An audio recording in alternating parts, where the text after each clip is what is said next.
enfim, né, advogados e tudo mais. Veja bem o que é isso. As pessoas aqui talvez não tenham noção, talvez nunca o terão, talvez, né? Nós estamos tendo a oportunidade agora de falar algo. Eu não vou ficar falando muita coisa, vou entrar no mérito, porque nós não estamos aqui para ensinar vagabundo ou como quer que seja, como nós trabalhamos.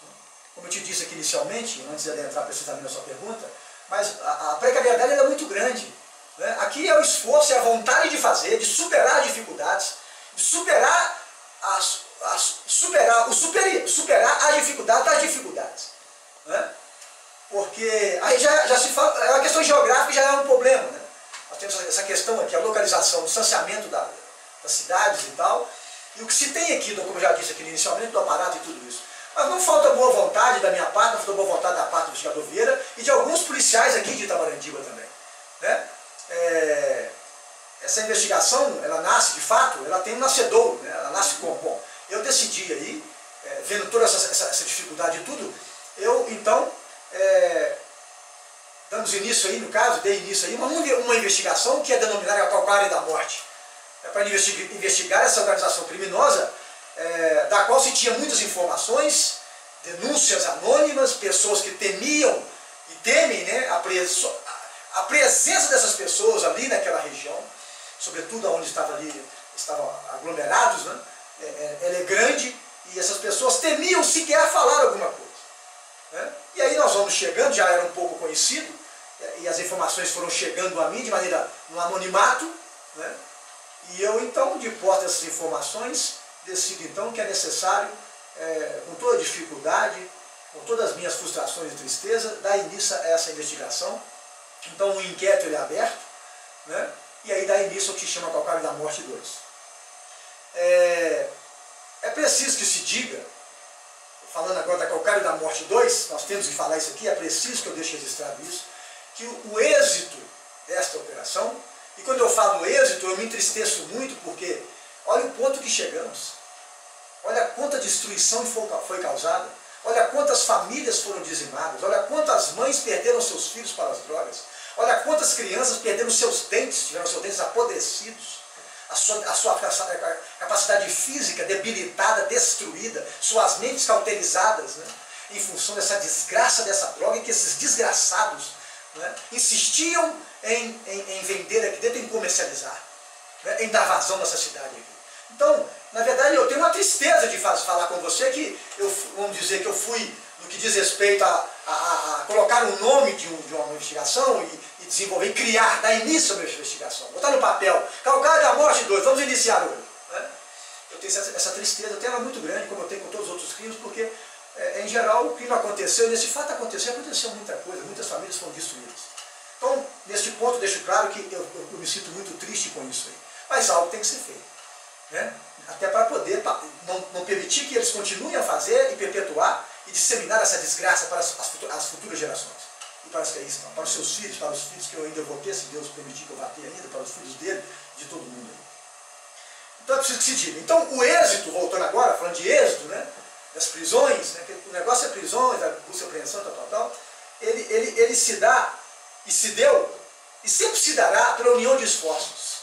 Então aqui eu deixo registrado que tudo isso que foi alcançado, né, esse primeiro trabalho, que isso não para, não é isso mesmo? Ele foi conseguido, e só foi possível ser conseguido, porque houve uma convergência de esforços, né, da polícia, do Ministério Público e do Judiciário. E quando eu falo aqui, eu estou falando de todas as pessoas, para não ficar citando nomes aqui, e aliás, tem umas que talvez nem gostariam que seus nomes fossem citados, né, por questões de segurança e outras coisas que o valem. Então eu não vou citar aqui, mas eles sabem que eu os reconheço, como eles reconhecem o que eu fiz. Né? Eu não preciso ficar falando, eu não gosto muito disso, muito obrigado, mas isso não é obrigação, isso não é obrigado, é nossa obrigação prestar esse tipo de serviço, e eles sabem também que é obrigação deles. O meu agradecimento vai aqui, ele vai por outras questões, ele vai pelo desprendimento, né? Pela alegria de se fazer algo que inclusive não deveria ter sido feito, eles não tinham obrigação de fazer. Repito, eu tenho feito muitas coisas que eu não tinha obrigação de fazer. O investigador Vieira aqui fez muitas coisas que eu não tinha que fazer, mas nós fazemos. E fazemos por quê? Porque tem algo dentro de nós que nos impele a fazer. né, que supera essa questão institucional, que supera esse negócio, está escrito no papel que faz isso, faz aquilo. Nós não estamos aqui esperando o crime acontecer mais ou vai acontecer para poder agir. Nós queremos agir antes e evitar que essa angústia, a tristeza, ela tome conta ou aconteça com as pessoas. Então, o judiciário, o Ministério Público, né, o promotor de justiça, a pessoa fantástica, né? Nós despachamos de madrugada, 1h da manhã eu estou conversando com esse homem, entendeu? E falo, ó, tem mais isso, tem mais aquilo, aconteceu, ia de bom grado, não tem um dia, não tem horário para atender, né? O judiciário é a mesma coisa, mesmo estando lá um juiz substituto, mesmo estando em Pedro Leopoldo, não deixou de atender em nada, né, dentro das suas limitações, lógico, o que foi feito aqui. Né? Então você vê que alguns policiais, é lógico, pessoal, eu quero que o pessoal aí que está ouvindo entenda que é um trabalho de muitas mãos. Só que em determinados momentos, há certas mãos que fizeram muito mais do que as demais. Né? Eu não estou dizendo aqui que umas são mais importantes do que a outra, até porque, como eu já disse, a união de esforços, a convergência desses esforços que culminou no êxito dessa ação. Mas nós também não podemos ser levianos. Né?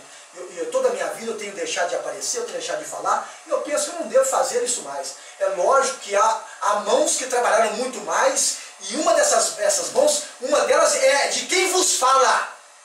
Assim como é o do Vieira, assim como é de alguns policiais que trabalham, estão nessa cidade aqui, eles sabem muito bem, entendeu? Estão aí sofrendo também, alguns policiais aqui, que estão aí trabalhando, desdobrando, tem família, tem tudo, mas ainda assim deram o que puderam de si para que nós pudéssemos alcançar este objetivo.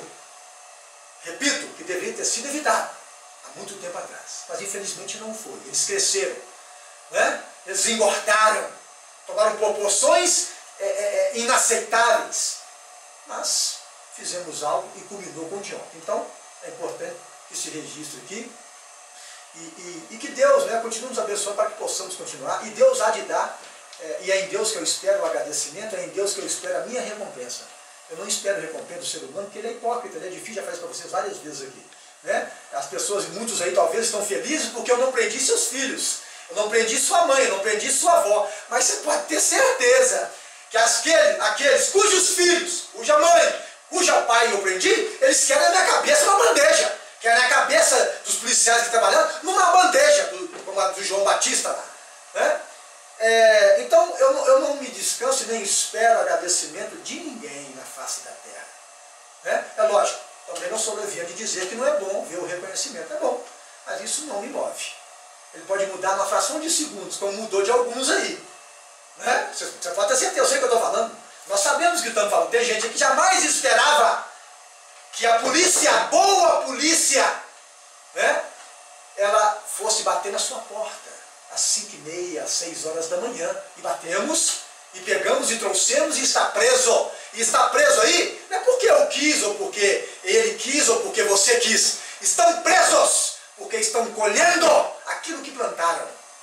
E graças a Deus, nenhum fio de cabelo deles foi arrancado, nenhum dente, nenhum osso foi quebrado, nenhum disparo de arma de fogo foi desferido, meu querido. Porque procuramos agir com inteligência, né?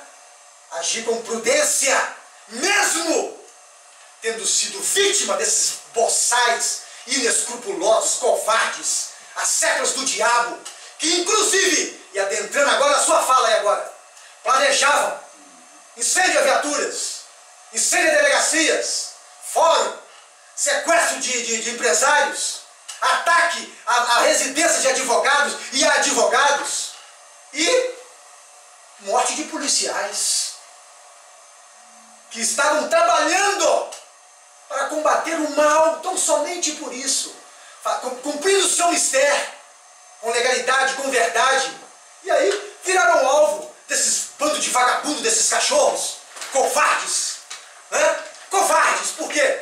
Falaram muito, vem cá fazer, eles ficam mandando os outros fazer, por que eles não vêm fazer?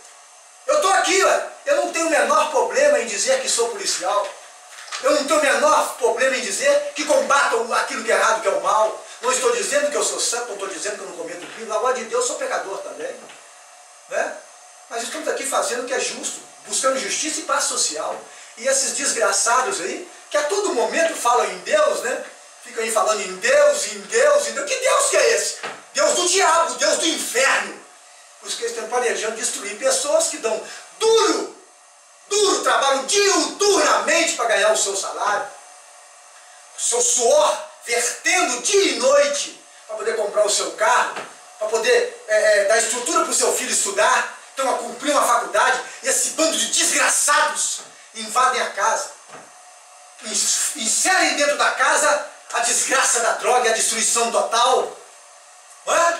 Vendem aí e entendem que o errado sou eu, que o errado é a polícia que está lá atrapalhando o negócio deles. Ou seja, é uma inversão de tudo, né? E eu culpo a todos nós, a sociedade, o que compra, porque ele mantém o tráfico. Muitos aqui dentro, escutem vocês, estão me escutando, e talvez alguns que estão me escutando, são alguns dos que compraram a droga e compram as drogas na mão desses desgraçados. Saibam vocês que vocês são tão ordinários e covardes, ou talvez piores, né? Porque é a manutenção do tráfico da droga que mantém esses desgraçados aí destruindo vidas e famílias aí, à torta dele. Então, de fato, como você leu aí, havia sim, isso é verdadeiro, né? Havia planos de se destruir, de se atacar carros fortes, agências aí de correio, de bancos, empresários, né? E abaixo de Deus, e de muitas incontáveis noites e finais de semanas, meu, do Vieira, de alguns outros policiais, né? do policial William, do policial Carlos aí, né?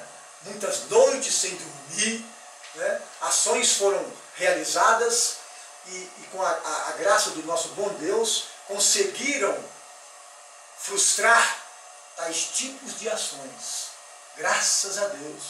E então nós trabalhamos, aceleramos os trabalhos e conseguimos aí atacar e prender esse número de pessoas, né? E, quiçá, pelo menos, eu espero que não, né? Procrastinar 200 anos para frente, eu espero, né? Ou eu espero em Deus que tenha acabado, que se acabe, né?